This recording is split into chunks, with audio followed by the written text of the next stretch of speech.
Hello everyone and welcome back to the legendary Sousse Interzonal tournament of 1967. Bobby Fischer in round 1 of this event faces a Hungarian Grandmaster Laszlo Barczay, and it was in this year I believe he became a Grandmaster. A year prior to this, Laszlo was still an international master. He in 1966 in the Havana Olympiad he played 12 games and got 10 wins and 2 draws. So he finished the Olympiad with 11 out of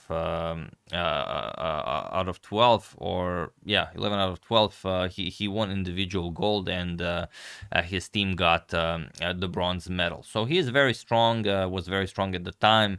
He has some victories against some strong players like Qa5. He defeated Zoltan Ribli. He even got a draw against the legendary David Bronstein. So definitely not a pushover. But here he faces Bobby Fischer, and what's interesting about this game is that very rarely shown. I'm pretty sure none of you have seen it. Some of you might have. Of course, I have no idea what you guys do in your spare time, just searching Bobby Fischer games the entire day. But yeah, it's like they say, one little mistake and the game goes down in history as a miniature. So let's check it out. Fischer round 1 versus Laszlo. We have pawn to e4 as Fischer usually plays. We have pawn to e5, knight f3, knight to c6, and bishop to b5. Again, Fischer goes for the Ruy Lopez. Pawn to a6 and bishop to a4. As we've seen, from the games that we've shown so far, Fischer always takes very good care of his light square bishop. We have knight to f6, castles, and bishop to e7, rook to e1, pawn to b5, bishop to b3, and d6. So the same as you would have in any modern game between two grandmasters. c3, castles, and now h3. And okay, knight to a5 is still the most popular way of handling this Keres variation. Here we have knight to b8, the so-called Breyer defense. You want to play pawn to c5, so Fischer stops it, pawn to d4, and knight b to d7. And in almost all of the games that Fischer played, he went knight b to d2. It is still the most popular move even nowadays, but here for this game, he played knight to h4. It's a very weird move, and well, really, no one plays it. The idea is that he's trying to get Laszlo to go after the knight. He's trying to get him to capture the e4 pawn. And while you can play this, and it's even the top move recommended by the engine, it just doesn't seem like you get all that much from it. To give you an example, if knight captures on e4, Fischer had in mind knight to f5, attacking the bishop, putting pressure on g7, and now after the knight moves, or you simply defend this knight and open an attack towards the this knight, queen to f3. Now Fischer would threaten rook captures on e4, and now after you defended bishop to b7, now you play bishop to c2, again with the threat of rook captures on e4. So knight to c5, this is the only move for black, otherwise white will just be better. Queen g3 threatens checkmate, and once mate is defended, now you just play captures, or even better, you can capture on e7 first with check captures, and now you capture everything here. You win back your pawn, and this is the position. Fischer would equalize in material, but he would retain the bishop pair. So that was his idea. But Laszlo, not interested, just goes after the d4 pawn, plays e captures on d4. Fischer recaptures, and now just knight to b6. Okay, so f5 square is now covered by the bishop, and Fischer just goes back, knight to f3. There is a game that Fischer played. He played it also in 1967, but he will play it, or yeah, I have to check. Either he already played it or he will play it, but I think he already played it. He continued with knight to d2. It was against Gyozo Forintos in the Monte Carlo tournament, and Fischer also won. But here we have knight back to f3, deviating from that game, and now we have pawn to d5, and it is now as of move 13 that this position has never been reached again. Yeah, that's what got me confused. A couple of months after this game was played, Karl Robaš in Croatia and Vinkovci played c5 against Fischer. Obviously, he knew about this game, studied it, and he got a very nice draw against Fischer, as c5 is the top move in this position. But here we have pawn to d5, completely new game, and now let's see how Fischer handles it. Okay, pawn to e5 goes after the knight. knight to e4, and only now knight b to d2. We have knight captures on d2, bishop captures, and bishop to f5 now, gaining control over this long diagonal, and Fischer counters the bishop. Bishop to c2, and finally bishop captures on c2. Queen captures, and the rook to c8. If you can play c5 now, everything should be fine. Fischer plays pawn to b3, and c5 is the move to be played here. Point being, let's say captures, and now you move the queen. Okay, white is still better, but you can play this. But in the game, knight to d7 was played, sort of adding more stuff to guard that c5 square.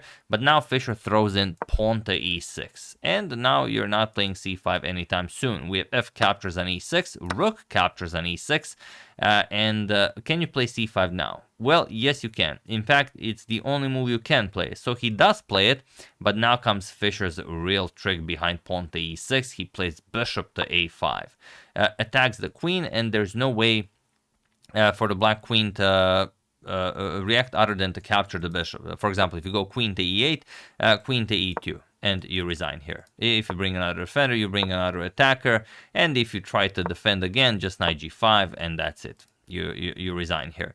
So after bishop to a5, only move for Laszlo is to capture the bishop. Queen captures on a5, and now comes rook captures on e7. And objectively, this is still playable for black, but like I said, one little mistake and the game goes down in history as a miniature. Here, queen back to d8 was played, attacking the rook. The way to play this, and I will show it to you because it's really a disgusting engine line for black to defend. C captures on d4, you attack the queen, and now once the queen moves, okay, the knight here is still hanging. Knight to f6, you bring the queen to e6 with check, king h8, and now knight to e5. Threaten all sorts of nasty discoveries here, knight f7 check, and then maybe even some sort of a smothered mate, but there's queen to c3, attacking the rook, and once the rook moves, now you play rook to c7. That's the way to defend, and now it's still playable. White is still much better, probably with perfect play even winning, but you will of course have chances with black here. Point being that now after knight to f7 check, you actually have king to g8. That's the problem. And now after the sort of an attempt at a smothered mate, you try to smother black, but there's knight captures. You don't have knight f7 checkmate. The rook remains on the f file. So it's very tricky, but it is possible to play with c captures on d4. Unfortunately, Laszlo does not find it. He plays queen to d8, and now the position is completely winning for Fischer, but you have to find the correct idea. Feel free to pause the video and, help this game go down in history while I give you a couple of seconds.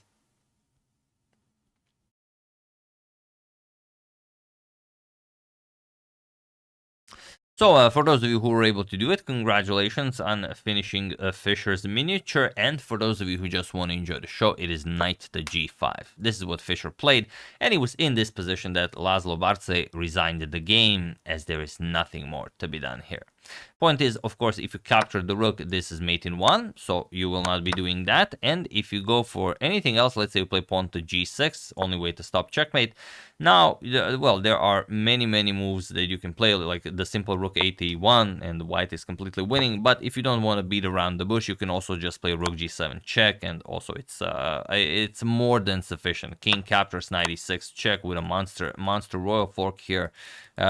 King moves anywhere, doesn't really matter. You pick up the queen with check, and you have a queen and rook versus two rooks and the knight.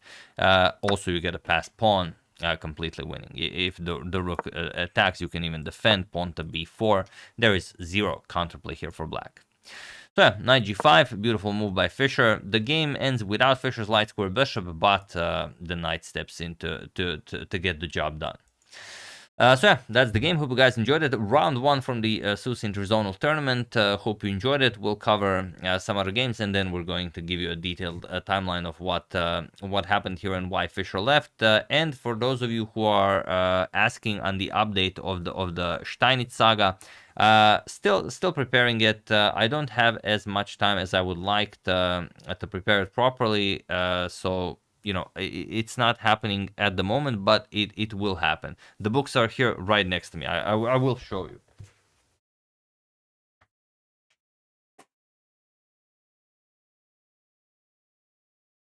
The books are here, and I am preparing it. Here you can have it. William Steinitz, chess champion, biography by his long lost relative, and also Steinitz in London with some of the games that we are going to cover.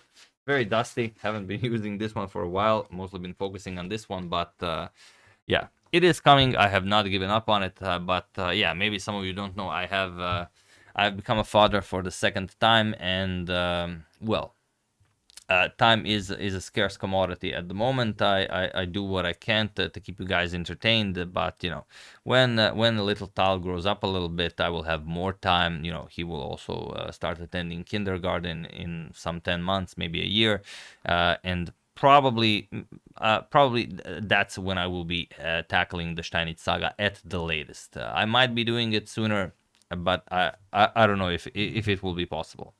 So yeah, that's the update on the Steinitz saga. Hope you enjoyed it. I would like to thank Christian Jana, to Jack Obid, Adam Simmons, Colin Williams, and James Eugene Cashman for your contribution to my channel. Thank you a lot. I really appreciate it. As usual, you can check 2 of my previous videos here. Thank you for watching, and I will see you soon, continuing to check up on your wonderful suggestions and whatever else happens in the chess world. So thank you all. I will see you soon, and have an excellent rest of your day.